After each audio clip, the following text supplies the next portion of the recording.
white blood cell, panglaban, pampalakas ng immune system natin, kumokonte. Kung ang white blood cell dapat 5,000, 10,000, babagsak yan sa 600 na lang white blood cell mo. Pag bumagsak white blood cell mo, wala ka ng defense, magkakasingaw, magkakasakit, magkakalagnat, magkakapulmonya, delikado. Isa yan sa possible side effect lang. 'Di ba? Pero sasabihin niya, ba't binibigay pa ito, Doc, ang daming side effect? Eh, hindi naman lahat nagkaka-side effect. 'Di ba? 80 to 90% hindi naman nagkaka-side effect. 80 to 90% ng tao masaya. Yung 10 to 20% na may side effect, lilipat tayo sa radioactive iodine or surgery. Kasi pag tinigil natin yung gamot, lahat puro radioactive. Lahat puro surgery. Gusto nyo ba agad ito? Radioactive iodine, mas mahal to. I think, I'm not sure how much. Dati mga 20, 30,000. Maganda rin yan. Permanent resolution. Pag may side effect ka sa tableta, dito ka radioactive. Kaya lang, meron ding problem minsan. Siyempre, may radiation.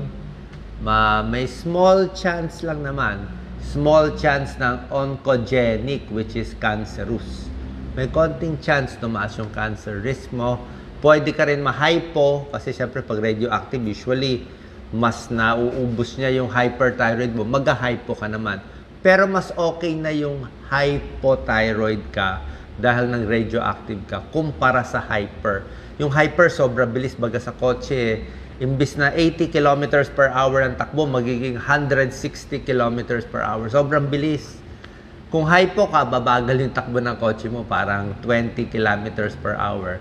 Mas madali na gamutin yan, may gamot na lang, ha? Surgery, syempre hindi naman lahat gusto magpa-opera agad.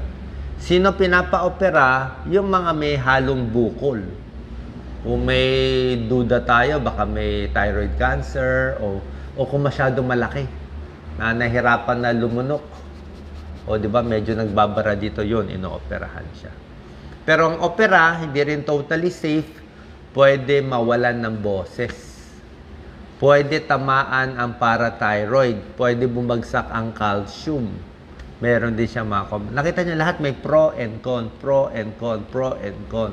Kaya pag titignan to, pinakasimple, tableta muna. Bantayan na lang tong side effect.